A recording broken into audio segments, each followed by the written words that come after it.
दरबार की जगह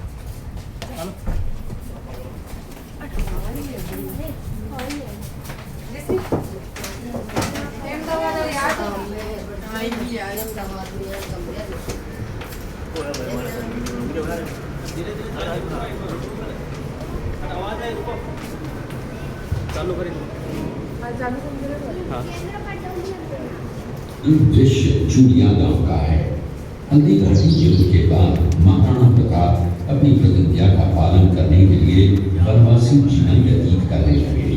उनके पास पर्याप्त संपत्ति नहीं थी तो उनके वित्त मंत्री भामाशाह ने अपनी सारी सुख सुविधा को छोड़कर अपने राजा को 1000 अशर्फियां देश के लिए अर्पित की। ये कुंभलगढ़ किला है। इस किले का प्राचीन नाम मच्छिंद्रगढ़ है। इस किले का निर्माण महाराणा कुंभा ने करवाया था। इस किले के अंदर 9 मई 1540 ईस्वी में महाराणा प्रताप का जन्म हुआ था। इस किले की ऊंचाई समुद्र तल से 3568 फीट की है। इस किले की दीवार 36 किलोमीटर तक फैली हुई है। इस दीवार का नाम ग्रेट वॉल ऑफ चाइना के बाद द्वितीय पायदान पर दर्ज है। मेवाड़ की प्राचीन राजधानी चित्तौड़गढ़ का है। इसी किले के अंदर महाराणा प्रताप का बचपन बीता था। इस किले की तलहटियों में महाराणा प्रताप ने अपने गुरु से शिक्षा प्राप्त की थी। ये किला 12 वर्ग किलोमीटर में फैला हुआ है। इस किले पर जब भी विदेशी आक्रांताओं ने आक्रमण किया और उस आक्रमण में कोई भी राजा व सैनिक वीर गति को प्राप्त कर लेते तो उनकी पत्नियां वीरांगनाएं अपने सतीत्व की रक्षा करने के लिए जलती हुई अग्नि में कूद प्राणों को त्याग देती थी, जिसे हम जौहर कहते हैं। चित्तौड़गढ़ में 3 मुख्य बड़े जौहर हुए थे। प्रथम जौहर 1303 ईस्वी में रानी पद्मिनी ने 16,000 स्त्रियों वीरांगनाओं के साथ जौहर किया था, सिर्फ अल्लाउद्दीन खिलजी के कारण। दूसरा जौहर 1535 ईस्वी में गुजरात के शासक बहादुर शाह के आक्रमण के कारण रानी कर्मावती ने वीरांगनाओं के साथ किया। और तीसरा जौहर 1568 ईस्वी में जब अकबर ने चित्तौड़गढ़ पर आक्रमण किया, उसी समय रानी फूलकुंवरी ने 7,000 वीरांगनाओं के साथ जौहर किया।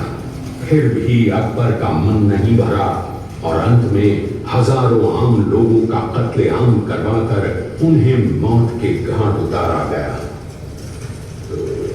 इस किले में देखने योग्य विजय स्तंभ है, कीर्ति स्तंभ, मीरा मंदिर, जैन मंदिर, कालिका माता मंदिर, भामाशाह हवेली, कुंभाश्याम मंदिर, फतेह प्रकाश महल हैं। ये किला यहाँ से 140 किलोमीटर दूरी पर है। ये देखते हुए सभी अतिथि आगे की तरफ चले।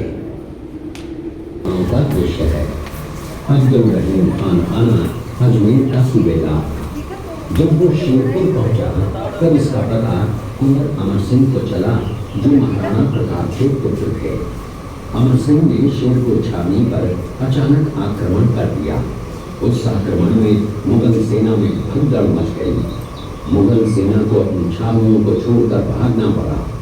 छावनियों के अंदर से लूटा हुआ माल व अब्दुल रहीम खान खाना, जिसकी बेगम आनी खान को बंदी बनाकर महाराणा प्रताप के सामने पेश किया गया। तब अमर सिंह पर महाराणा प्रताप क्रोधित हुए और कहा, जहां से इस नारी को बंदी बनाकर लाए हो, इसे पुनः ससम्मान लौटा कर आओ। महाराणा प्रताप ने कहा, हमें नारी से कोई दुश्मनी नहीं है, हमें तो देश विद्रोहियों से दुश्मनी है, जिन्होंने चारों तरफ आतंक फैलाया है। महाराणा प्रताप के आदेश का पालन करते हुए कुंवर अमर सिंह ने उस मुगल नारी को ससम्मान छावनी तक पहुंचाया। इस प्रकार महाराणा प्रताप ने अपने क्षत्रिय राजपूत धर्म का पालन किया और पराई स्त्रियों को मां, बेटी और बहन का दर्जा दिया। ये है महाराणा प्रताप का चरित्र और नैतिक उदारता का परिचय। ये देखते हुए सभी अतिथि आगे की तरफ चले। अब लोगों ने चित्तौड़गढ़ का दृश्य देखा। उसी किले के अंदर की ये घटना है। मेवाड़ की एक ऐसी मां थी जिसने अपने पुत्र का बलिदान देकर राजवंश की रक्षा की थी। उस मां का नाम पन्नाधाय था। पन्नाधाय जाति से गुर्जर थी। वो एक राजकुमार की धाई मां थी। दूसरी तरफ हाथ में तलवार लिए खड़ा ये बनवीर सिंह एक दासी पुत्र है। ये कुंवर उदय सिंह की हत्या करके मेवाड़ की राजगद्दी प्राप्त करना चाहता था। एक रात्रि बनवीर सिंह को मौका मिला। वो राजकुमार उदय सिंह के बड़े भाई विक्रमादित्य सिंह की हत्या करके राजमहल की तरफ आगे बढ़ा। इसकी सूचना पन्नाधाय को लग गई। कुछ समय तक पन्नाधाय चिंतित हुई। तभी पन्नाधाय ने अपने पुत्र चंदन को राजसी कपड़े पहनाकर पलंग पर सुला दिया और उदय सिंह को एक टोकरी के अंदर छिपाकर पत्तों से ढक के महल के बाहर निकालकर गुप्त रास्ते से कुंभलगढ़ भेज दिया। बनवीर सिंह जब तलवार लेकर राजकक्ष में आया तो उसने पन्नाधाय से कड़क आवाज में उदय सिंह के लिए पूछा तो पन्नाधाय ने चंदन की तरफ इशारा किया। बनवीर ने चंदन को उदय सिंह समझकर चंदन की हत्या कर दी और ये समझने लगा कि मैंने राजकुंवर उदय सिंह को मार दिया। वही राजकुंवर बड़े होकर राजा बने और अपने नाम का उदयपुर नगर बसाया जो यहाँ से 40 किलोमीटर दूर है। और उन्हीं के पुत्र महाराणा प्रताप हुए जिन्होंने हल्दी घाटी का युद्ध लड़ा और आज हम लोग उनका इतिहास यहाँ पर देख रहे हैं। ये देखते हुए सभी अतिथि आगे की तरफ चले।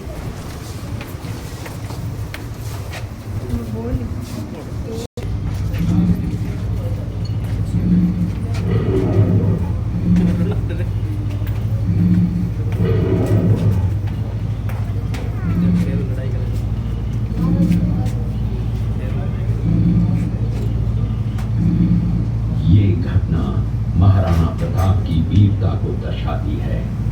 एक समय नरभक्षी बाघ का आतंक छाया हुआ था। महाराणा प्रताप ने उस बाघ का शिकार कर उस बाघ को मार डाला। ये घटना महाराणा प्रताप की वीरता की प्रतीक है।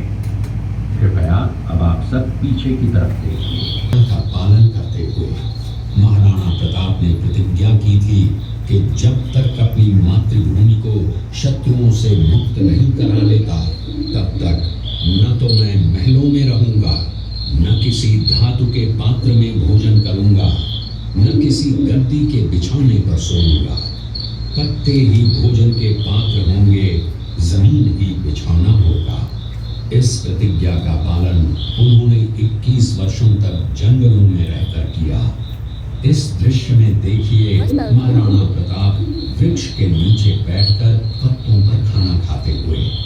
इसी कारण हम आज भी महाराणा प्रताप को श्रद्धा व सम्मान से याद करते हुए देशभक्ति की प्रेरणा प्राप्त करते हैं। ये देखते हुए सभी अतिथि आगे की तरफ चले।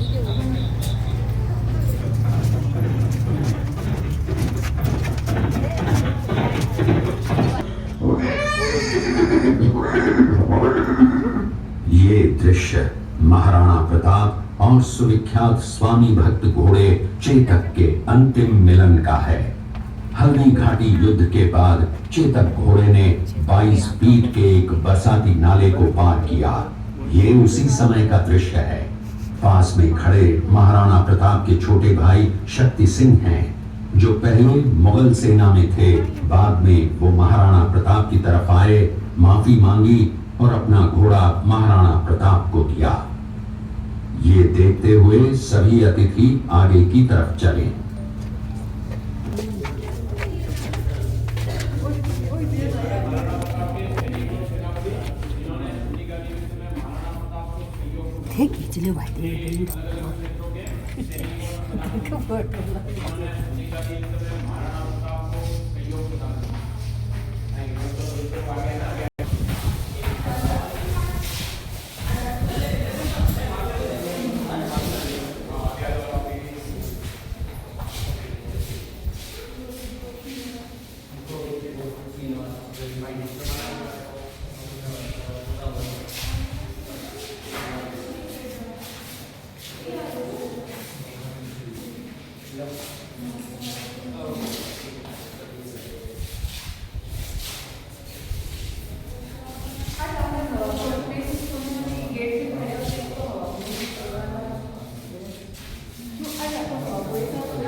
गाँव है पानी निकाल